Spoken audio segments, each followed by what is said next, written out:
একটা আদিবাসী তার ফ্যামিলি নিয়ে জঙ্গলে বসবাস করত। সেই জঙ্গল দিয়ে যাচ্ছিল একটা গাড়ি। গাড়ির থেকে একটা আয়না ভেঙে পড়ে গেল। সেই আদিবাসী ওই আয়নাটা পেয়ে আয়নার দিক তাকিয়ে দেখে যে তার চেহারাটা হুবহু তার বাপের মতো। তখন ওই আয়নাটা নিয়ে তার চেহারা দেখে আর তার বাপের কথা ভাবে আর আয়নার সঙ্গে কথা বলে।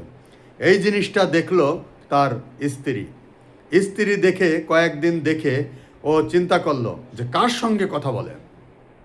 যখন আদিবাসী ওই লোকটা বাইরে কাজের উদ্দেশ্যে বেরিয়ে গেল, তখন ওর স্ত্রী ঘরে যেয়ে ওই আয়না দেখে যে একটা মেয়ে দেখা যাচ্ছে। তখন বলে, ও তাহলে এই মেয়ের সঙ্গেই অবৈধ সম্পর্ক করে।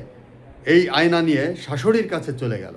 শাশুড়িকে যেয়ে বলল, শাশুড়ি আম্মা দেখেন আপনার ছেলে এই মেয়েটার সঙ্গে অবৈধ সম্পর্ক করে আর তাকে সময় দেয়। শাশুড়ি ওই আয়নাটা দেখে বলল, সমস্যা নেই মা, এ বুড়াই আর কিছুদিনই বা বাঁচবে, মারাই যাবে। তাহলে বুঝে নেন যে স্ত্রী তার স্বামীকে কতটা সন্দেহ করে।